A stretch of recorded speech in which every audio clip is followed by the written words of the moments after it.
Really arithmetic and logical calculations చేయడానికి arithmetic main heart of the processor లో part ఇది. So controller ఇదంతా మొత్తం మైక్రో కంట్రోలర్. దాని లోపల ఉన్న ప్రాసెసర్ ఏమన్నాం మనం ALU. So this is actual processor. దీనికి ఎక్స్ట్రాగా మెమరీ యాడ్ అయింది. ఎక్కడ మెమరీ యాడ్ అయింది? రీజనల్ బ్యాంక్ యాడ్ అయింది. ఓకేనా? సో ఇది ఇంతవరకు మీకు అర్థమైంది ALU ఎందుకు, బ్యాంక్స్ రీజనల్ బ్యాంక్స్ ఎందుకు. What is the regional? which stores data, fixed size కాదు, ఫిక్స్డ్ సైజ్ కాదు. సో బయటికి రీజన్ తేడా ఏంటంటే విచ్ స్టోర్స్ ద డేటా, అది ఎంత సైజ్ అయినా ఉండొచ్చు, that is called register. Next decoder. What is the decoder? Code మనం రాసిన ప్రోగ్రామింగ్ ని డీకోడ్ అంటే కన్వర్ట్ చేసి ప్రాసెస్ ఇవ్వడానికి ఉపయోగపడేదాన్ని కన్వర్టర్, డీకోడర్. ఒక ఇన్స్ట్రక్షన్ ఇచ్చావు, మూవ్ అని ఇన్స్ట్రక్షన్ ఇచ్చావు, ఆ మూవ్ని అర్థం చేసుకొని దాన్ని ప్రాసెస్కి ఇవ్వాలి కదా. సో అది ఎవరు చేస్తారంటే డీకోడర్. నెక్స్ట్ ఇక్కడ instruction fetch unit. Already instructions ఏమైనా ఉంటే వాటి యొక్క మీనింగ్ని, వాటి యొక్క డెరివేషన్స్ని నీట్గా ప్రాసెస్కి అర్థమయ్యేటట్టు చేసేది ఈ రెండు, ఇన్స్ట్రక్షన్ ఫెచ్ యూనిట్, డీకోడ్. ఈ రెండింటి పని ఏంటంటే మనం ఇచ్చిన కమ్యూనికేషన్ని ప్రాసెస్కి అర్థమయ్యేటట్టు కమ్యూనికేట్ చేయడం, ప్రాసెస్ చేసిన పనిని మనకు అర్థమయ్యేటట్టు చేయడం, ఈ రెండు. Next what is the duty of interrupt controller? So ఇంటరప్ట్స్ని సపరేట్గా హ్యాండిల్ చేయడం on priority basis. What is the interrupt? Process చేసే పనికి డిస్టర్బెన్స్ కానీ క్రియేట్ చేస్తే that is called interrupt. Interrupt is nothing but disturbance to normal work. అప్పుడు దాన్ని handle చేయాలా లేదా అనే దాన్ని how it has to be done అనేది ఇంటరప్ట్ కంట్రోలర్ చేస్తుంది. కంట్రోలర్ అంటే again concept that it is again having A process, అంటే దానికి ఒక సొంత ఇంటెలిజెన్స్ ఉంది, దాన్ని ట్రీట్ చేయాలా లేదా ఇవన్నీ థింక్ చేయడానికి కావాల్సిందా. అంటే మైక్రో కంట్రోలర్ మొత్తంలో ఇది ఒకటే కాదు ప్రాసెసర్, ఇది కూడా ప్రాసెసరే. మీ నేమ్ మీకు చెప్తుంది. ఇంటర్ఫేస్ అంటే వస్తువు, ఇంటర్ఫేస్. కంట్రోలర్ అంటే again it is a programming language that controls that interface. అలాగా నేమ్ బట్టి అర్థం చేసుకోవచ్చు మీరు. మైక్రో కంట్రోలర్ అని అంటే ఇంటర్ఫేస్ కంట్రోల్ అంటే విత్ ఇంటరప్ట్స్ కంట్రోల్ అంటే విచ్ కంట్రోల్స్ ఇంటరప్ట్స్. అది ఎట్లా కంట్రోల్ చేస్తుంది ఇంటరప్ట్స్ అంటే అక్కడ ఒక ప్రోగ్రామ్ రాసినారు కదా, ప్రోగ్రామ్ రాసిన అక్కడ ఒక ప్రాసెసర్ ఉండాలి కదా, ప్రాసెసర్ దాని లోపల ఒక రిజిస్టర్స్ ఉండాలి కదా. అర్థం నేను చెప్పి అర్థమవుతుందా? ఈ మైక్రో కంట్రోలర్ మొత్తంలో ఇది ఒక కంట్రోలర్ మనం సపరేట్గా చిన్న మాడ్యూల్, అది వేరే వాళ్ళు తయారు చేస్తే మనం తీసుకెళ్ళి ఇట్లా బ్లాక్ డయాగ్రమ్ పెట్టుకున్నాం, ఎక్స్ట్రాగా పెట్టుకున్నాం. Next what is debug system అంటే debug is nothing but verifying. ఒక వర్క్ చేస్తున్నప్పుడు అది ప్రాపర్గా జరుగుతుందా లేదా చెక్ చేసుకుంటూ ఉండడాన్ని డీబగ్గింగ్ అంటారు. డీబగ్గింగ్ బగ్గుల్ని ఫైండ్ అవుట్ చేసే ప్రాసెస్ డీబగ్గింగ్.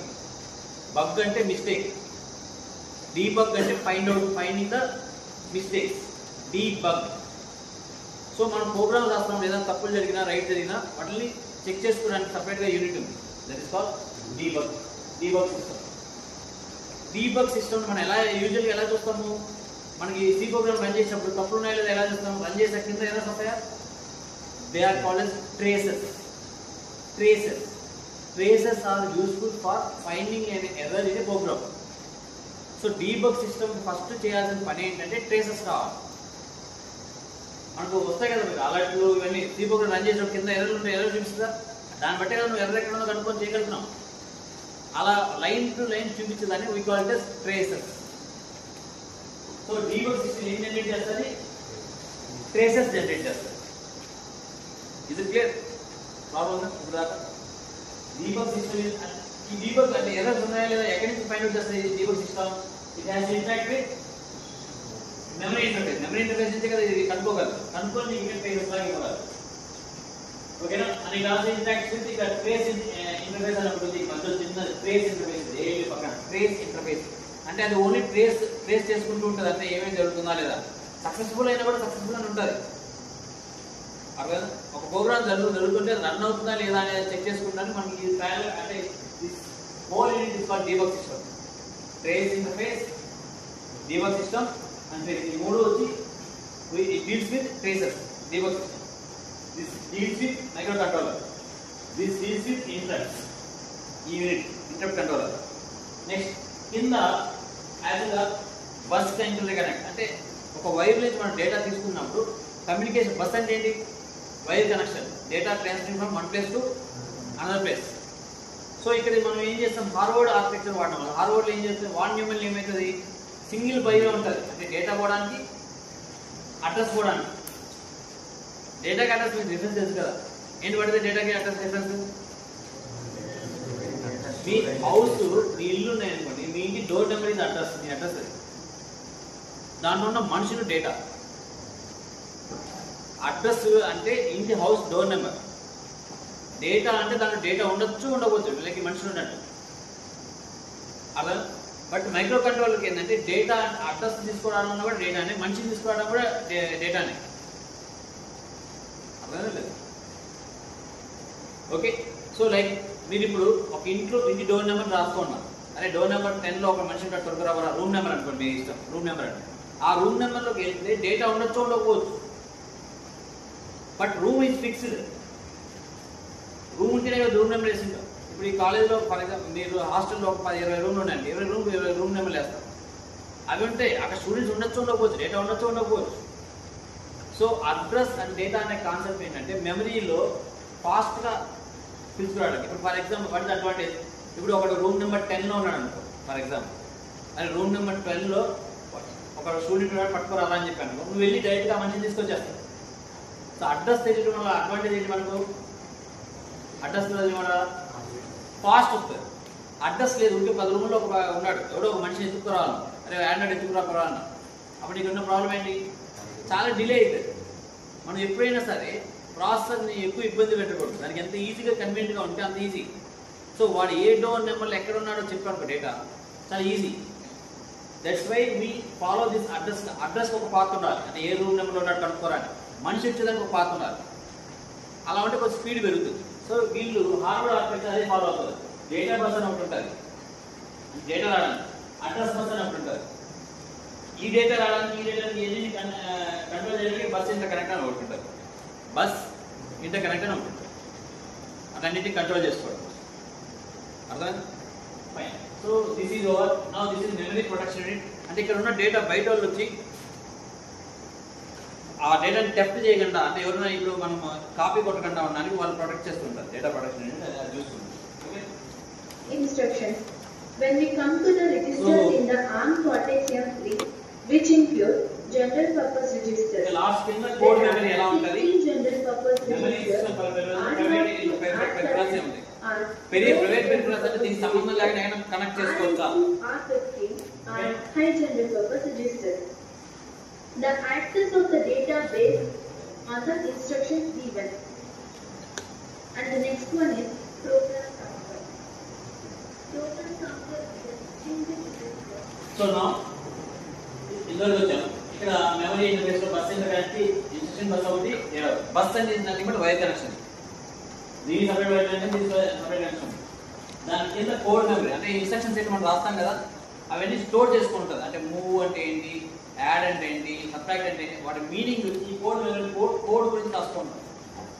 కోడ్ దాన్ని ఇప్పుడు ఇది ఇన్స్ట్రక్షన్ ఫెచ్ యూనిట్ ఉంది, మూవ్ అని వచ్చినప్పుడు దాని మీనింగ్ తెలుసుకోవాలంటే మళ్ళీ ఈ మెమరీకి వచ్చి దానికి ఇస్తారు. కోడ్ అంటే డిక్షనరీ లాగా అనుకో, డిక్షనరీ ప్రతి ఓడికి దాని ఎక్స్పాన్షన్ రాసుకుంటారు కోడ్ మెమరీ. నెక్స్ట్ ఇక్కడ మెమరీ సిస్టమ్ అంటే పెరిఫెరల్స్, ఇంకా ఏమైనా ఎక్స్ట్రా పెరిఫెరల్స్. ఇది సపరేట్ సబ్జెక్ట్ కావాలి. పొజిషన్ అంటే ఒక ప్రాసెసర్కి ఒక మెమరీకి ఎంత డిస్టెన్స్ ఉండాలి, ఆ డిస్టెన్స్ ఉంటే ఎలా ఉంటుంది. మెమరీ లోపల మళ్ళీ రిజిస్టర్స్ ఎలా డయాగ్నల్గా పెడితే బాగుంటుందా, సర్క్యులర్గా పెడితే బాగుంటుందా, దిస్ సపరేట్ సబ్జెక్ట్. సో దాన్ని మనము రూటింగ్ అంటాం అన్నమాట. Routing, wiring and placing and routing అని. సో సపరేట్గా అది డిస్కస్ చేస్తారు. సో అదంతా ఎంటెక్లో వస్తుంది, మీకు బీటెక్లో కూడా రాదు. సో దానివల్ల టైం డిలేస్ క్యాలిక్యులేట్ చేస్తారు, స్టాటిక్ టైం అనాలిసిస్ క్యాలిక్యులేట్ చేస్తారు, డైనమిక్ టైం అనాలిసిస్ క్యాలిక్యులేట్ చేస్తారు. అంటే టైం క్యాలిక్యులేట్ చేస్తారు. ఇక్కడ ఉంటే డేటా తీసుకురావడానికి ఎంత టైం పడుతుంది, ఇక్కడ ఉంటే టైం ఎంత పడుతుంది, ఇవన్నీ కూడా మనం టైం అనాలిసిస్ అనే కాన్సెప్ట్ ద్వారా చూద్దాం. Now there is separate job course called as timing analysis. మీరు ఎక్కడికైనా వెళ్ళి బయటకు వెళ్ళి ఓన్లీ టైం క్యాలిక్యులేట్ చేసి ఇంత టైం పడుతుంది ఇలా చేస్తే స్పీడ్ పెరుగుతుందని మీరు చెప్పగలిగితే మీకు యూ హ్యావ్ సపరేట్ జాబ్ మార్కెట్లో. ఒకప్పుడు ఒక వీఎల్ఎస్ఐ ఇంజనీర్ అంటే చిప్ డిజైన్ కానించి, ప్లేస్మెంట్ రూటింగ్ కానించి, వైరింగ్ కానించి, టైం డిలే కానించి, పవర్ డిసిపేషన్ కానించి అన్ని ఇంజనీర్ చూడాలి, ఒక్కడే చేసేవాడు. ఇప్పుడు because of so lot of works penetrating now everything is separate demand. మీరు ఇప్పుడు జాబ్లోకి వెళ్ళాలనుకుంటే వీఎల్ఎస్ఐలో మళ్ళీ టైమింగ్ ఇంజనీరా, మీరు టైమ్ అనాలిసిస్ ఇంజనీరా, రూటింగ్ ఇంజనీరా, టెస్టింగ్ ఇంజనీరా, డిజైన్ ఇంజనీరా అని ఒక 5-6 పేర్లు వచ్చేస్తాయి. ఇంకా అంటే if it is going separate wing, what it indicates? ఒక సపరేట్ వింగ్ అవుతుందంటే వాట్ డస్ ఇట్ ఇండికేట్స్? ఇంకా నేను చెప్పి అర్థం. ఇప్పుడు మనం వెళ్తున్నే కొద్దీ ఇంకా సపరేట్గా ఒక సపరేట్ బ్రాంచ్ క్రియేట్ అవుతుందంటే వాట్ ఇస్ దట్? ఇప్పుడు ఫర్ ఎగ్జాంపుల్ ఒకప్పుడు ఓల్డెన్ డేస్లో only civil engineering, mechanical engineering ఉంది diploma. Now electrical engineering start చేశారు. ఎలక్ట్రికల్ ఇంజనీరింగ్ అనే బ్రాంచ్ నుంచి మనం ఎలక్ట్రానిక్స్ అని పక్కకు వచ్చాం. ఎలక్ట్రానిక్స్ అనే బ్రాంచ్ నుంచి మనం కంప్యూటర్స్ అని పక్కకు వచ్చాం. కంప్యూటర్స్ అనే బ్రాంచ్ నుంచి పక్కన ఐటీ అనే బ్రాంచ్ సపరేట్గా వచ్చింది. ఐటీ అనే బ్రాంచ్ నుంచి ఇప్పుడు ఫర్ ఎగ్జాంపుల్ మళ్ళీ ఆర్టిఫిషియల్ ఇంటెలిజెన్స్ అని సపరేట్గా వచ్చేసి this is a computer program called as artificial intelligence. అలా అవుతుంది అంటే అర్థమైంది demand. Very good. Demand very good. Importance, దాని ఇంపార్టెన్స్ పెరిగిపోతుంది రోజు రోజు. ఆ ఒక స్మాల్ ఏరియాకి ఎక్కువ ఇంపార్టెన్స్ వచ్చేసింది, అందువల్ల దాన్ని సపరేట్ చేసి దాన్ని ఎక్స్క్లూజివ్గా చదువుతున్నారు. ఇంకా ఆపర్చునిటీ. ఆపర్చునిటీ అంటే ఒకప్పుడు ఓన్లీ ఎలక్ట్రికల్ ఇప్పుడు ఏంటి, జస్ట్ ఒక చిన్న కోర్సు ఆర్టిఫిషియల్ ఇంటెలిజెన్స్ అనే కోర్సు మీరు ఆన్లైన్ చేసినా కూడా పెద్ద ఆపర్చునిటీ వస్తుంది. So when we have that opportunity, when there is demand, when we have development అలా. సో నా ఇప్పుడు వీలైతే ఇలా ఉంది, just placement, routing, wiring, everything is an opportunity. నీకు అంతా వీలైతే వెళ్ళేది అవసరం లేదు. నా ఈ ఏరియా ఒక్కటి నచ్చింది సార్, నేను ఒక టైమింగ్ అనాలిసిస్ ఒకటి నేర్చుకుంటాను అంటే ఒక 4-5 వైర్లు ఉంటే ఈ నుంచి ఆ డేటా రావడానికి ఎంత స్పీడ్ పడుతుందో క్యాలిక్యులేట్ చేసే దాంట్లో ఆ డొమైన్ నేర్చుకుంటాను సార్ అంటే that is also fine. You have ఎన్పిటిఎల్లో మీరు ఎన్పిటిఎల్ ప్రోగ్రామ్స్కి వెళ్ళారంటే ఓన్లీ టైమింగ్ అనాలిసిస్ అనే కోర్స్ ఉంది సపరేట్గా, 12 weeks కోర్సు. అట్లా ఎవ్రీథింగ్ వీలైతే everything now it is separate. Now again now మీరు వీలైతే వద్దాం అనుకున్నా కూడా వీలైతే లోపల కూడా మళ్ళీ ఓకే నేను ఈ డొమైన్లో ఉండొచ్చు అని కూడా చూస్ చేసుకోవచ్చు. సో దట్ మచ్ పెనట్రేషన్ ఓకేనా. సో అంటే ఇప్పుడు ఎట్లా ఉంటుందంటే ఆర్కిటెక్చర్ కంపెనీలో కూడా ఒకడు ఆర్కిటెక్చర్ డిజైన్ చేస్తాడు, ఒకడు టైమింగ్ అనాలిసిస్ డిజైన్ చేస్తాడు, ఒకడు పవర్ డిస్ట్రిబ్యూషన్ డిజైన్ చేస్తాడు, ఒకడు స్పీడ్ డిజైన్ చేస్తాడు. సో ఎవ్రీథింగ్ అలా డిజైన్ చేసి మీకు ఇస్తారు. అలా చాలా స్టెప్స్ జరుగుతాయి. మీరు అది అంత డీటెయిల్ మనకు అవసరం లేదు. ప్రస్తుతానికి ఇక్కడ మనకు వచ్చి so before going to architecture what is the micro processor, what is the micro processor అంటే ఏంటి, నెక్స్ట్ ఆర్కిటెక్చర్ అంటే నాట్ బ్లాక్ డయాగ్రమ్ దాని ఇన్స్ట్రక్షన్స్ ఏంటంటే జస్ట్ స్లైడ్స్ లాగా చూడండి. ఇది క్లియర్. మీకు ఐడియా ఉంది what is the micro processor? మొన్న మీరు సార్ కూడా నీట్గా చెప్పాడు difference between micro processor, micro controller. ఆయన చేశాడు కదా, కిట్లు చేస్తాడు కదా ఎంబెడ్ సిస్టమ్, ఆయన చెప్పాడు నీట్గా what is the difference between micro processor, micro controller. What is the problem in micro processor?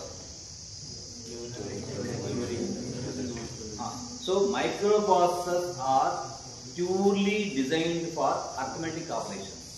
Actually, as sir would say, addition, subtraction only actually ఒక మైక్రోప్రాసెసర్ చేసేది. అంతవరకు చేయదు, మిగతా ఇంకేం చేయలేదు. ఎందుకంటే అందుకే సైజ్ ఆఫ్ మెమరీ ఉంటుంది.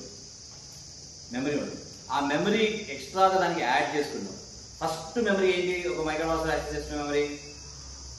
సార్ చెప్పాడు మీరంతా విన్నారు. Rome. First is Rome, read only memory. మీరు రాసే కోడ్, ఇన్స్ట్రక్షన్స్ అవన్నీ ఎక్కడ స్టోర్ అయితే, ఏ మెమరీ స్టోర్ అయితే? RAM. So first memory Rome, ROM అనేది మెమరీ. ఈ ప్రాసెసర్కి ఆర్ఓఎం కలిపి పెట్టాను, that is called as micro controller. Okay, నేను ఆల్రెడీ చెప్పాను లాస్ట్ ఇయర్. అంటే సరే మాకు కన్ఫ్యూజ్ అయ్యాను సార్ అంటే దాన్ని క్లారిఫై చేస్తున్నా. ఆ మెమరీ సైజ్ అనేది ఫిక్స్డ్ కాదు. నేను మెమరీ ఎడిషన్ ఉన్నా కానీ ఇంత మెమరీ అని చెప్పలేదు. 4 KB మెమరీ ఉండొచ్చు, 5 KB మెమరీ ఉండొచ్చు, 8 KB మెమరీ ఉండొచ్చు. సైజ్ పెరుగుతూ ఉండొచ్చు మెమరీ పెరిగే కొద్దీ what does it indicate? Memory పెరిగే కొద్దీ వాట్ డస్ ఇండికేట్? సైజ్ అంటే అదే కదా, మీరు పెరిగింది అంటే what does it indicate? Yes చెప్పండి, తోడు చెప్పండి. ఫంక్షనాలిటీ పెరిగింది అంటే అది నార్మల్గా చేసే అర్థమెటిక్ ఆపరేషన్స్ కాకుండా ఇంకా ఎక్స్ట్రాడినరీ ఫంక్షన్స్ చేయగలదు. ఇప్పుడు కొత్తగా ఇంకా పెరుగుతుంది, ఇంకా మెమరీ సైజ్ ఎక్కువ ఉందని అర్థమైంది. ఇంటర్ఫేసింగ్ అంటే ఇంటర్ఫేసింగ్ ఇంకో దాంట్లో కమ్యూనికేట్ అవ్వడం అనేది ఈజీగా అవుతుంది. ఇంటర్ఫేసింగ్ అంటే బట్ ఎక్స్టర్నల్ థింగ్ తీసుకొచ్చి కనెక్ట్ చేసుకోవడం ఇంటర్ఫేసింగ్ అంటాం. సో మెమరీ సైజ్ పెరిగే కొద్దీ సేమ్ ప్రాసెసర్ అంటే నేనే ఫర్ ఎగ్జాంపుల్ నా దగ్గర ఉన్న డబ్బులు పెట్టి నా బిహేవియర్ మారుతుంటారు. నా దగ్గర 1,00,000 రూపాయలు అనుకో ఒకలా ఉంటాం, నా దగ్గర 10 కోట్లు ఉండేదానికి ఒకలా ఉంటాం. 10 కోట్లు ఉంటే ఏంటి నాకు ఇంటర్ఫేసింగ్ అంటే బయట వాళ్ళతో కమ్యూనికేషన్ కొంచెం బాగా చేస్తాను. తక్కువ డబ్బులు ఉందనుకో నా లిమిటేషన్ సర్కిల్ తక్కువ ఉంటుంది. And my behaviour completely changes with size in memory, అవునా కదా? అలానే కంపెనీ వాళ్ళు ఏం చేశారంటే కొన్ని ఫిక్స్ చేసి పెట్టేశారు. ఈ ప్రాసెసర్లో ఈ మెమరీ ఉంటే this is called 8051 micro controller ఒక నేమ్ పెట్టారు.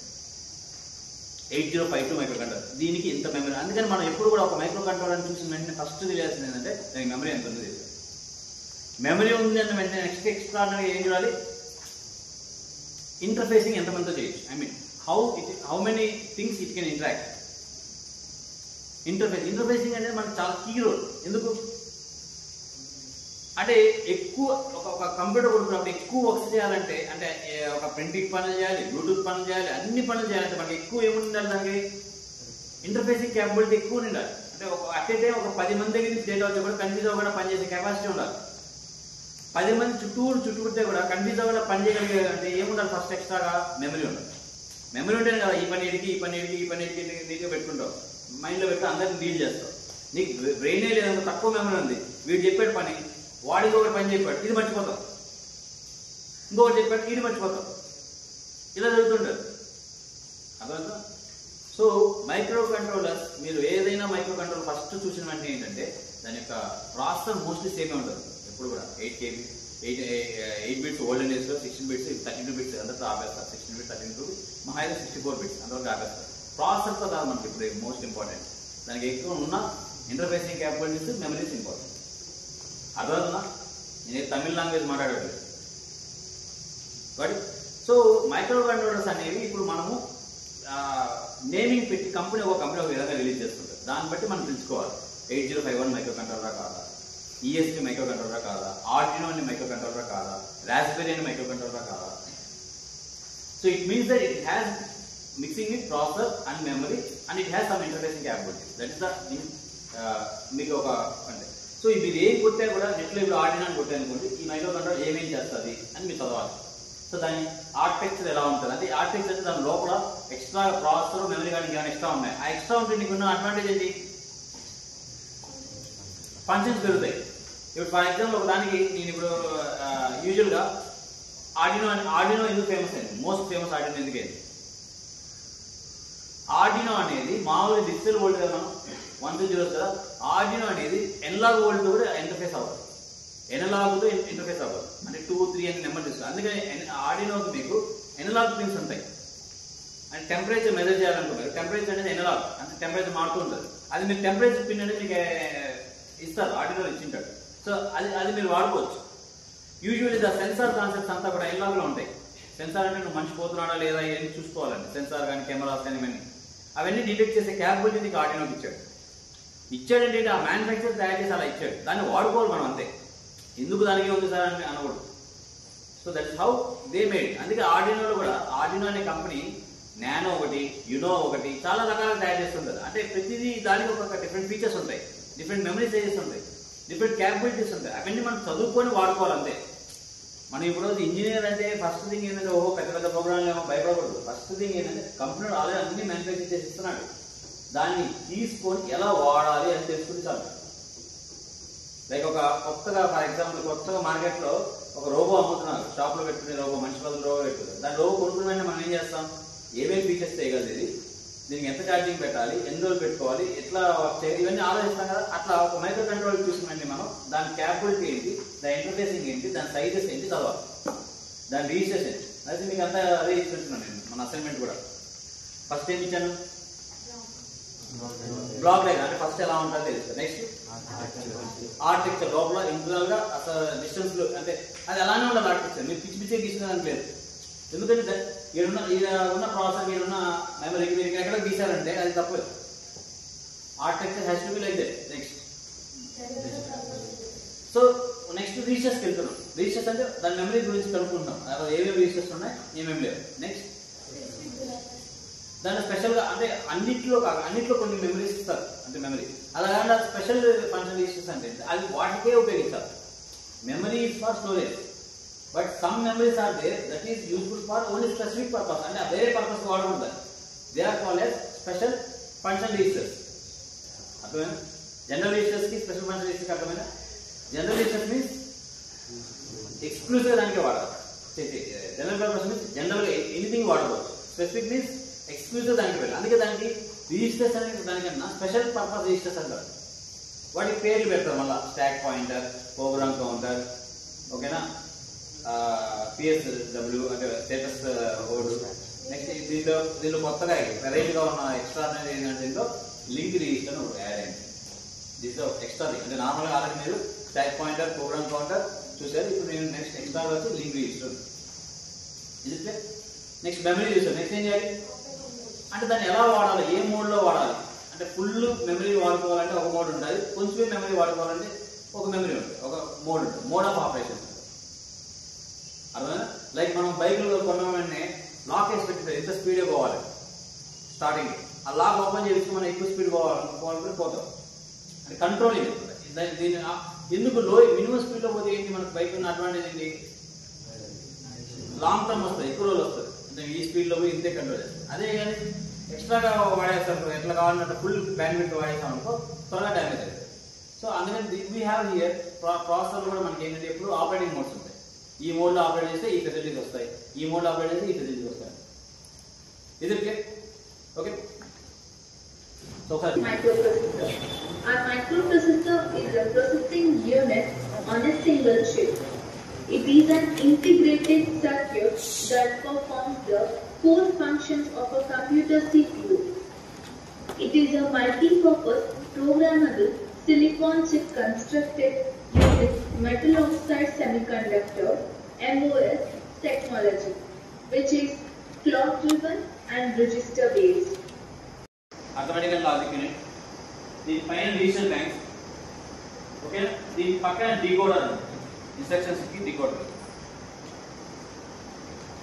నెక్స్ట్ ఇక్కడ ఇన్స్ట్రక్షన్స్ గురించి ఇక్కడ ఉంటుంది. decoder పక్కన ఇన్స్ట్రక్షన్ ఫెచ్ యూనిట్ అని ఇన్స్ట్రక్షన్ మొత్తం ఈ 4.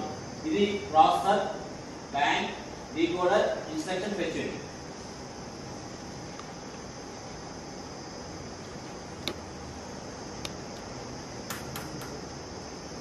కింద ఈ అన్నిటి కలిపి కామన్ మెమరీ ఇంటర్ఫేస్ అని ఉంది. మెమరీ ఇంటర్ఫేస్ అంటే ఎక్స్టర్నల్ మెమరీ కావాలంటే కనెక్ట్ చేసుకోవచ్చు. మెమరీ ఫస్ట్ అక్కడ దాకా ప్రాసెస్. అక్కడ నుంచి how to handle interrupts. Interrupt దగ్గర ఉంటాయి. ఇంటరప్ట్ కంట్రోలర్, ఇంటరప్ట్ కంట్రోలర్ ఇది. సో దిస్ ఈస్ మొత్తం యాక్చువల్లీ కోర్ అంతా ఇక్కడ వస్తుంది. సో ప్రాసెసర్ కోర్ సిస్టంలో ఇక్కడ first ALU, register bank, decoder, instruction fetch unit, memory interface. దీనికి ఎక్స్ట్రాగా దీనికి ఇంటరప్ట్స్ని కంట్రోల్ చేయడానికి ఇంటరప్ట్ కంట్రోల్ చేస్తుంది.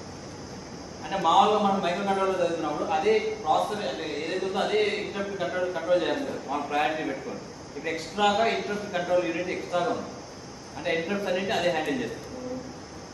So this is memory interface unit. దీని కింద memory protection unit, bus interconnect, data bus, debug interfacing, debug system. Interrupt controller, instruction fetch unit, decoder, register bank, ALU, memory interface, trace interface, which is under processor core system, which is connected to debug system and the trace. Below that, there is a instruction bus and the data bus, which is connected to a memory protection unit. Instruction bus and the data bus are separately connected in this architecture so that it follows an Harvard architecture. Below that, bus interconnect and it is connected to debug interface and then to the debug, which is connected to the core memory, memory system and peripherals, private peripherals and optional. ARM Cortex-M3 architecture is having 32-bit and 16-bit microprocessors, which also contains 32-bit data path, 32-bit load registers, 32-bit link registers. It follows an Harvard architecture as it has a instruction bus and the data bus separate. To the core memory, memory system and peripherals, private peripheral, trace interface, which is under processor core system, which is connected to debug system and the trace. Below that, there is the instruction bus and the data bus connected to a memory protection unit. Instruction bus and the data bus are separately connected in this architecture so that it follows an Harvard architecture. Below that, bus interconnect and it is connected to debug interface and then to the debug, which is connected to the core memory system and peripherals, private peripherals and optional. ARM Cortex-M3 architecture is having 32-bit and 16-bit microprocessors, which also contains 32-bit data path, 32-bit load registers, 32-bit link registers. It follows an Harvard architecture as it has a instruction bus and the data bus separately. These two buses can access at the same time so that the processing of data is so efficient, which has several general purpose registers, two linker registers and a stack register and the control registers. It also contains a debug system and the debug interface, which is containing 32-bit instructions and the 16-bit instructions. When we come to the registers in the ARM Cortex-M3, which include general purpose registers, there are 16 memory system and peripherals, private peripherals, and M3 architecture is having 32-bit and 16-bit microprocessor, which also contains 32-bit data path, 32-bit load registers, 32-bit link registers. It follows an Harvard architecture as it has a instruction bus and the data bus separately. These two buses can access at the same time so that the processing of data is so efficient, which has several general purpose registers, two linker registers and a stack register and the control registers.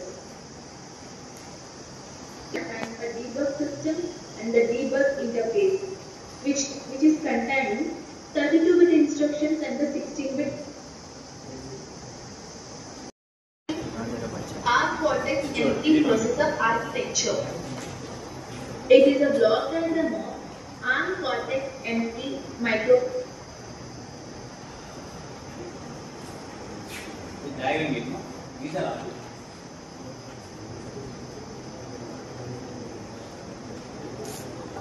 యూజువల్గా ఎందుకు చదువుతాం? What is the use of studying in architecture? What is the use of studying A block diagram? What is the use of studying an instruction set? Instruction set ఎందుకు చదువుతాం? So communicate అవ్వాలంటే instruction set రావాలి.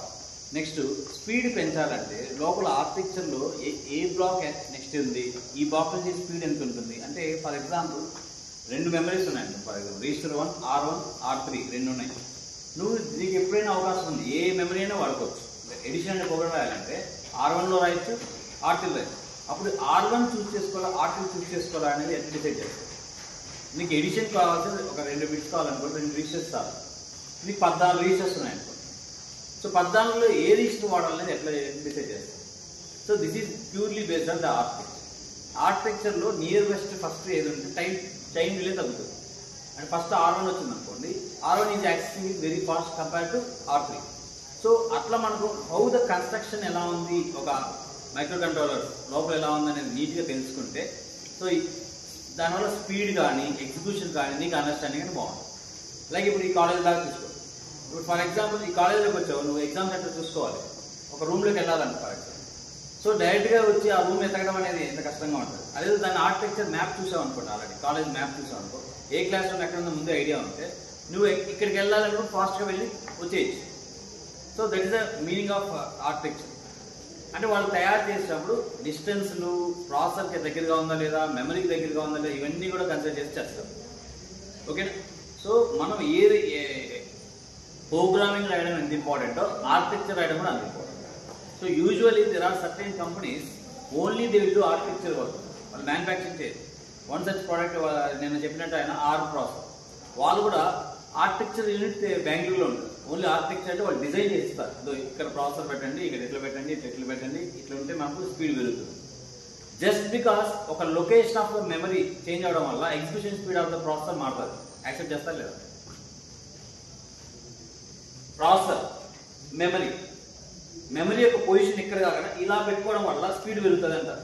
వీళ్ళు accept ఇస్తారు. పైన కాకుండా diagonal గా పెడితే ఇంకొంచెం స్పీడ్ పెరుగుతుంది అంటారు. వీళ్ళు యాక్సెప్ట్ ఇస్తారు. ప్రాసెసర్ మధ్యలో పెడతారు. మెమరీస్ లైక్ కంట్రోల్ యూనిట్స్ ఈ వైరింగ్ అనేవి ఎక్కడెక్కడ పెట్టడం వల్ల ఎలా స్పీడ్ పెరుగుతుంది అనేది కూడా సపరేట్ సబ్జెక్ట్ మొత్తం. సో దాన్ని డిజైన్ లో చదువుతాం, మొత్తం డిజైనింగ్ స్ట్రక్చర్. సో ఎక్స్క్లూసివ్లీ ఒక ఇంజనీర్ గా నువ్వు ఏదైనా డిజైన్ చేసి మొత్తం ఆర్టిక్స్ అంతా తయారైపోయాక ఏం చేయాలి మనం? అంతే.